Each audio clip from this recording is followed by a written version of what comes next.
Assalamualaikum warahmatullahi wabarakatuh.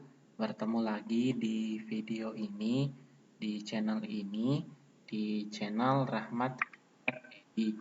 Di sini saya akan menjelaskan tentang contoh proyeksi vektor yang kedua, bisa juga dibilang contoh proyeksi vektor yang ketiga. Bentuk contoh soalnya itu berbentuk narasi. Jadi kalau contoh soal narasi proyeksi vektor, yang perlu kita buat pertama kali adalah bentuk vektornya. Nah, di sini soalnya mengatakan bahwa sebuah vektor gaya dengan besar 400 Newton dan membentuk sudut 37 derajat terhadap sumbu Y positif. Tentukan persamaan vektor tersebut dan komponen-komponennya. Jadi, yang perlu kalian perhatikan di sini adalah letak sudutnya. Jadi, karena di sini sudutnya dia terhadap sumbu Y positif, jadi kalau kita gambarkan seperti ini. Jadi, vektornya itu besarnya adalah 400 Newton, terus sudutnya itu 37 derajat. Kenapa sudutnya dibuat di sini? Karena soalnya mengatakan terhadap sumbu Y positif. Ini kan Y positif, berarti sudutnya ada di sini nih. Nah, kalau soalnya dia bilang sumbu X positif, berarti sudutnya ada di sebelah sini. Nah, itu yang perlu kalian perhatikan baik-baik untuk soal narasi.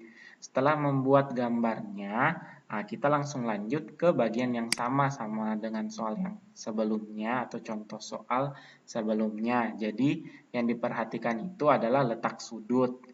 Nah, karena Y itu FY adalah komponen vektor yang ditempeli oleh sudut, berarti FY nanti itu menggunakan fungsi cos. Sedangkan Fx nanti dia menggunakan fungsi sin. Jadi sama ya caranya. Kalau ditempeli sudut berarti nanti menggunakan cos. Kalau tidak ditempeli sudut berarti nanti dia menggunakan sin. Nah, berarti bisa disimpulkan bahwa tidak selamanya kalau vektor X itu menggunakan cos, kalau vektor Y dia menggunakan sin. Jadi yang kalian perhatikan adalah tempat menempelnya sudut. Kalau sudut menempel di vektor Y, berarti nanti Y-nya itu menggunakan cos. Kalau X-nya tidak ditempeli sudut, berarti dia nanti gunakan sin. Nah, kita lanjut. Di sini berarti Fx-nya sama dengan F sin 37 sama dengan 400 Newton dikali, kalau sin 37 itu 3/5 ya, sama dengan 240 Newton. Ini biasa saja ya cara kalinya. Ini bisa kalian ubah ke bentuk desimal. Kalau bentuk desimalnya itu 0,6. Nah, kalau FY-nya berarti nanti dia pakai cos. Jadi F cos 37 berarti 2. Ini lupa diedit. Ini 400 Newton.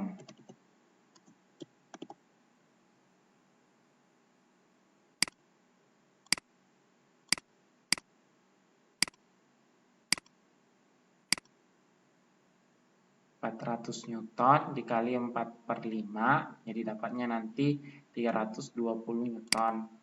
Nah, jadi hasil persamaan vektor untuk komponen-komponennya yaitu 240i ditambah 320j. Nah, pertanyaannya, kenapa di sini kembali positif? Karena ini vektornya adalah x positif dan ini adalah y positif. Jadi semua hasil komponen-komponen vektornya bernilai positif. Jadi itu ya yang kalian perlu perhatikan, bahwa tidak semua sumbu X itu menggunakan cos dan tidak semua sumbu Y itu menggunakan sin. Jadi dia bergantung tempat menempelnya sudut. Nah, kalau ditempeli sudut berarti dia menggunakan cos. Kalau tidak ditempeli sudut berarti menggunakan sin.